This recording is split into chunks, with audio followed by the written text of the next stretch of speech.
सजनपुर गांव, जहां पत्थरों की खदान का बड़ा व्यापार चलता था, वहीं रहता था गंगा। गंगा दुबला पतला, मुश्किल से 4 फुट का था, लेकिन उसके बाल पूरे गांव में सबसे लंबे और घने थे। इतने लंबे कि गंगा का पूरा घर उसके बालों में समा सकता था।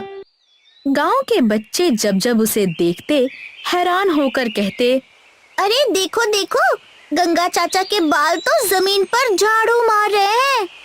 काश मेरे भी इतने लंबे बाल होते। हाँ होते, अगर हमारे घर को वरदान मिलता। दरअसल बात ये थी कि सज्जनपुर की देवी कौशल्या को हर साल बालों का 1 इंच का हिस्सा दान देना पड़ता था, जो काम गंगा के घर वाले नियमित रूप से करते थे, जिसके कारण गंगा के खानदान के पुरुषों को बालों का वरदान मिला था, जिसके कारण उनके बड़े लंबे घने बाल होते।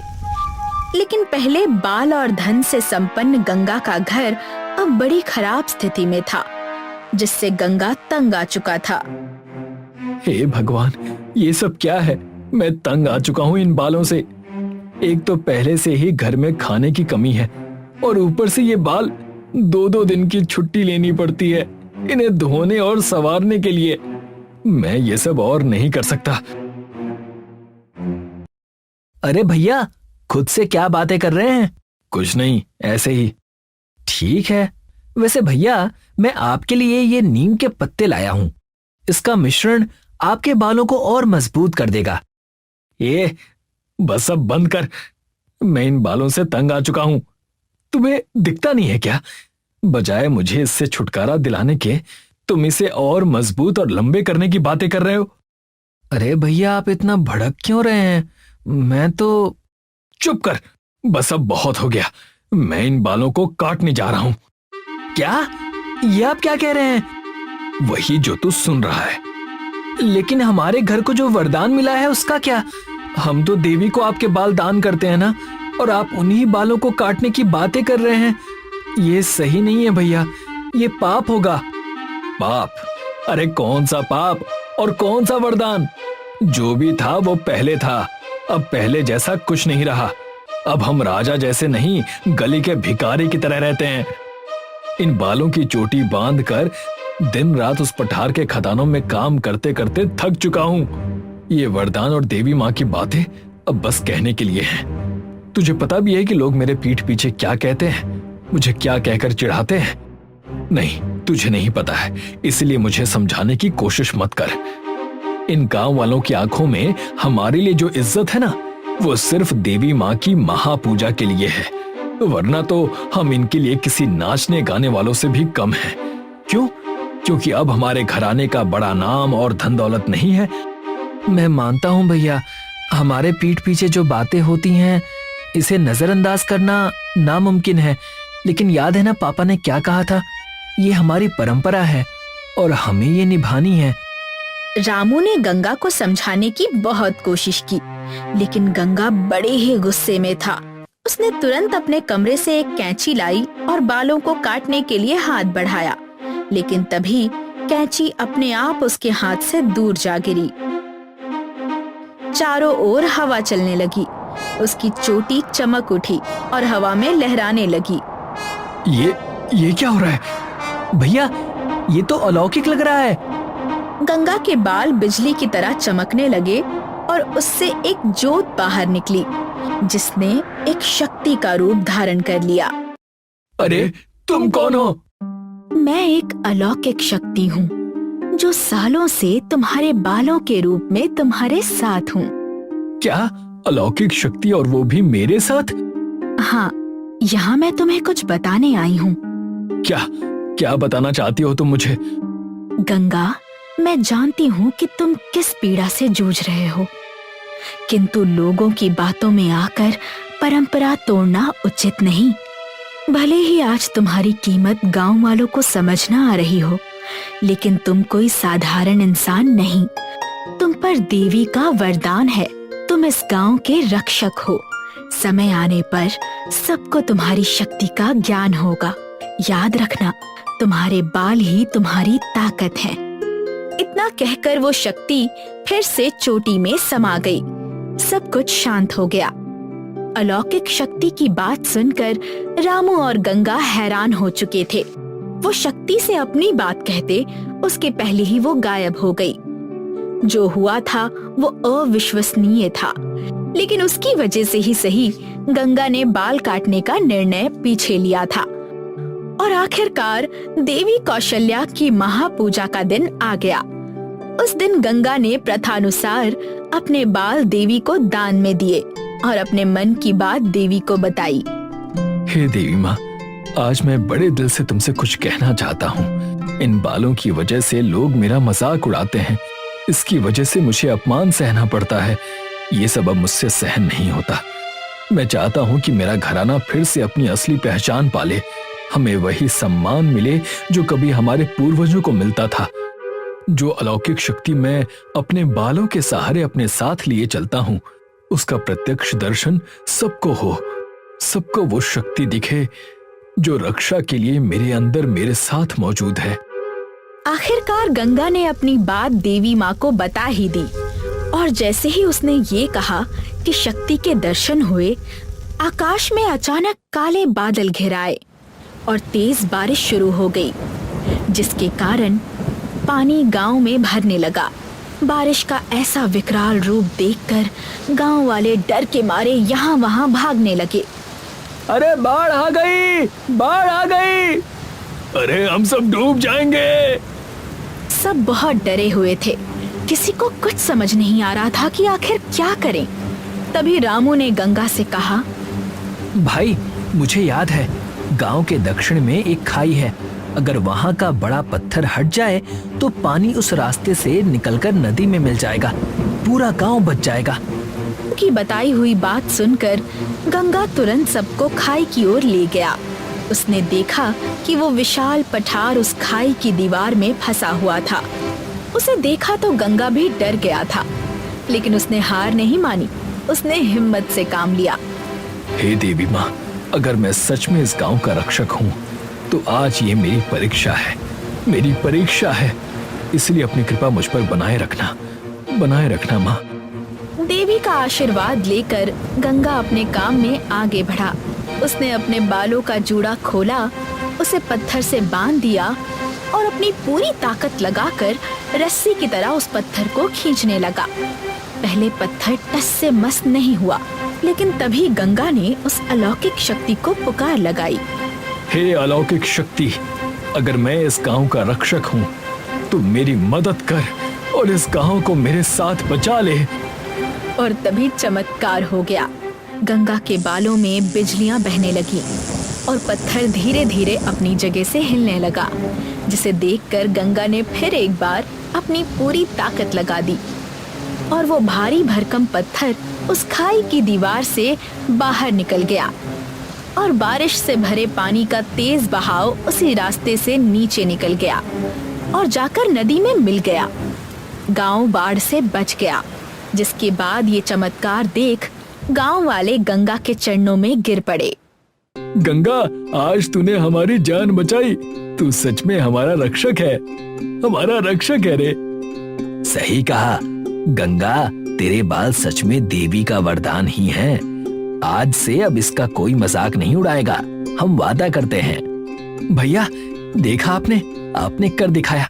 आज आपने सच में हमारे खानदान की शान बढ़ा दी। रामू की बात सुनकर गंगा प्रसन्नता से मुस्कुराया। उसकी अपनी चोटी हवा में लहराई और देवी के साथ गांव वालों का आशीर्वाद लिया। बहुत समय पहले की बात है। एक नगर में राजा रणजीत सिंह रहते थे। पहले रणजीत सिंह एक सामंत थे, जो नगर के राजा को हराकर खुद राजा बन गए थे। रानी ने 2 जुड़वा बेटियों को जन्म दिया। राजा को जब यह सूचना मिली तो वह तुरंत अपनी बच्चियों का मुख देखने आ गए। भगवान ने हमारी सुन ली। आज बहुत मन्नतों के बाद संतान का मुख देखना नसीब हुआ है। हमारी दोनों बच्चियां जन्म से ही राजकुमारी पैदा हुई हैं। देखिए ना, कितनी सुंदर हैं।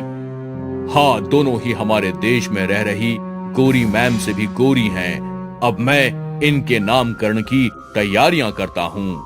राजा रणजीत सिंह बाहर गया और अपने एक नौकर को बुलाया। सारे नगर में मुनादी करवा दो कि राजा साहब के यहाँ 2 पुत्रियों ने जन्म लिया है, इसलिए सारे नगर की दावत है और पंडित जी को भी बुला लाना। राजा के बताए अनुसार सारे नगर में मुनादी हो गई। खूब धूमधाम से नामकरण की तैयारियां हुई। पंडित जी, मेरी पुत्रियों के नक्षत्रों के हिसाब से कोई बढ़िया नाम सुझाइए। हाँ राजा साहब, एक का नाम सोना और एक का नाम चांदनी रख दीजिए। इन पर भगवान की विशेष कृपा होगी, इसलिए मैंने ये नाम दिए हैं। जिसमें सभी लोग शामिल हुए। राजा की दोनों पुत्रियों का नामकरण हो गया और राजा ने सबको खुशी खुशी विदा किया। 5 साल बाद सोना और चांदनी दोनों 5 साल की हो गईं। दोनों के बाल सफेद थे, जो राजा रणजीत सिंह को बिल्कुल भी पसंद नहीं थे, क्योंकि राजा से मिलने आने वाले सभी लोग मजाक बना देते थे। जब सोना और चांदनी पैदा हुई थी, तब तो आप इन दोनों को बहुत प्यार करते थे, लेकिन आजकल इन दोनों से इतने चिढ़े हुए क्यों रहने लगे हैं? तुम देखती नहीं कि सब लोग कैसे मजाक बनाते हैं, क्योंकि दोनों के बाल सफेद हैं। अंग्रेजों के बाल भी तो सफेद होते हैं। तभी सोना और चांदनी भी वहाँ आ गई। पिताजी, आप हमसे प्यार क्यों नहीं करते हो? मैं तुम दोनों की अब शक्ल भी नहीं देखना चाहता हूँ। इतनी छोटी लड़कियाँ मुझसे जुबान लड़ा रही हैं। राजा रणजीत सिंह नाराज होकर चले गए और सोना व चांदनी भी रोते हुए बाहर आ गईं। मैं क्या करूं अब? इनके बाल बदलूं या उनकी सोच? 5 साल ऐसे ही बीत गए। एक दिन दोनों बहनें अपने बगीचे में गईं। वहाँ एक बूढ़ी मालिन रहती थी। तुम दोनों तो राजकुमारी हो। काश हम राजकुमारी ना होती। क्यों, ऐसा क्या हुआ? सब लोगों का तो ख्वाब होता है कि उनका जन्म राजघराने में होना चाहिए। हम इतने छोटे हैं और हमारे बाल भी सफेद हैं। लेकिन तुम दोनों के बाल बहुत खूबसूरत हैं। सब लोग मजाक बनाते हैं। मेरे पास तुम्हें देने के लिए कुछ है, लेकिन किसी से कहना मत। हाँ दादी, जल्दी दिखाइए, ऐसा क्या है? बूढ़ी ने फावड़े से एक जगह खोदी और वहाँ से एक बक्सा निकाल कर लाई। बूढ़ी ने बक्सा खोला, लेकिन उसमें 2 जोड़ी सोने और चांदी के बाल थे जो चमक रहे थे। वाह, अद्भुत! ये कितने सुंदर बाल हैं। हाँ, और ये बाल मैं तुम दोनों को ही दूंगी। अब तुमको जो भी बाल चाहिए तुम ले सकती हो। मैं तो सोने के बाल ही लूंगी। नहीं नहीं, मेरा नाम सोना है। सोने के बालों पर तो मेरा ही हक है। लेकिन वो बाल मुझे अच्छे लग रहे हैं और ये मैं ही लूंगी। चांदनी तो सिर्फ चांदी के बालों के लिए बनी है, सोने के बाल मेरे हैं। ठीक है, मैं चांदी के ही बाल ले लेती हूँ। दोनों ने बाल उठा लिए। बूढ़ी दादी ने दोनों के सिर पर बाल लगा दिए। दोनों बहनें बाल देखकर खुश हुईं और नाचने लगीं। सुनो, मैं तुम दोनों को एक बात बताना भूल ही गई थी। क्या? अब तुम्हारे ये बाल कभी नहीं निकलेंगे, और अगर तुमने इन्हें काटा या कोई भी झूठ बोला तो ये बाल तुरंत नष्ट हो जाएंगे। कोई बात नहीं दादी, हम तो झूठ बोलते ही नहीं हैं। दोनों खुशी खुशी घर लौट आईं। राजा रणजीत और रानी जादुई बाल देखकर बहुत खुश हुए। पंडित जी ने बिल्कुल सही कहा था, मैं ही गलत था। मुझे माफ कर दो बच्चों। राजा को अपनी गलती का एहसास हुआ और ये खबर पूरे नगर में फैल गई। सभी लोग अब दोनों बहनों की तारीफ करने लगे और दूर दूर से उनके जादुई खूबसूरत बाल देखने आने लगे। 8 साल बाद सोना और चांदनी दोनों तलवार चलाना सीख रही थी। तभी वहाँ राजा आए। तुम दोनों आज से प्रैक्टिस यहीं बंद कर दो और घर जाकर तैयार हो जाओ, क्योंकि राजा विक्रम सिंह हमारे महल में आने वाले हैं। लेकिन हमें प्रैक्टिस बंद करके तैयार क्यों होना है? राजा विक्रम सिंह अपने राजकुमार दुष्यंत के विवाह की बात चांदनी से करने आ रहे हैं, और अगर समय हुआ तो पंडित जी से शुभ मुहूर्त निकलवाकर इस बार ही विवाह संपन्न करा देंगे।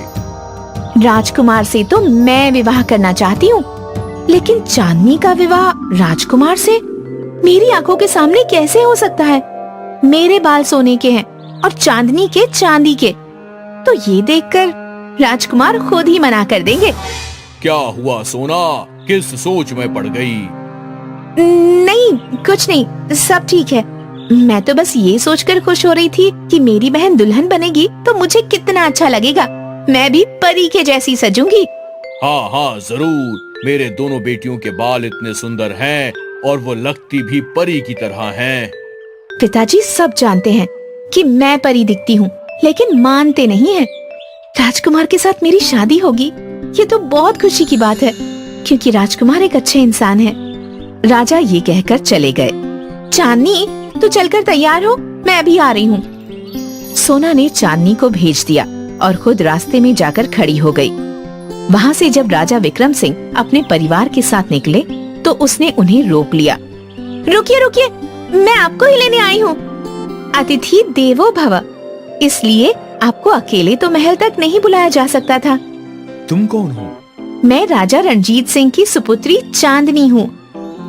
राजा विक्रम सिंह के परिवार को सोना बहुत पसंद आई, लेकिन वह चांदनी बनकर उनके परिवार के सामने आई थी। वह उनको महल में लेकर गई। राजा ने उनका बहुत अच्छे से स्वागत किया। आपकी पुत्री चांदनी तो बहुत ही अच्छी और समझदार है, लेकिन आप कहाँ मिले? रास्ते में। उसके सोने के बाल हैं, वो हमारा स्वागत करने ही तो आई थी। बहुत संस्कारी है। सोने के बाल? हाँ। राजा ने दोनों को बुलाया, लेकिन सोना के सिर के बाल गायब हो चुके थे और चांदनी के बाल चमक रहे थे। सोना को सबने आश्चर्य से देखा। राजा विक्रम और रणजीत अपनी कुर्सी से खड़े हो गए। सोना दौड़कर अंदर गई और खुद को शीशे में देखा। चांदनी कुछ सोचती है और फिर उसे बूढ़ी दादी की 8 साल पुरानी बात याद आ गई। सुनो, मैं तुम दोनों को एक बात बताना भूल ही थी। क्या? अब तुम्हारे ये बाल कभी नहीं निकलेंगे, और अगर तुमने इन्हें काट। ये कैसे हो सकता है चांदनी? अगर तुम्हारे बाल हैं तो सोना के बाल कैसे जा सकते हैं?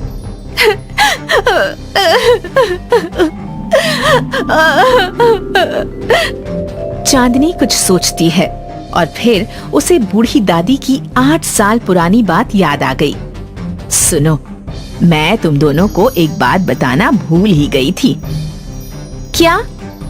अब तुम्हारे ये बाल कभी नहीं निकलेंगे, और अगर तुमने इन्हें काटा या कोई भी झूठ बोला तो ये बाल तुरंत नष्ट हो जाएंगे। उस बूढ़ी औरत ने कहा था कि अगर कभी भी हम दोनों झूठ बोलेंगे तो बाल गायब हो जाएंगे। मुझसे गलती हो गई। मैंने अपनी बहन से चिढ़कर झूठ बोल दिया। मैं राजकुमार से विवाह करना चाहती थी, मुझे माफ कर दो।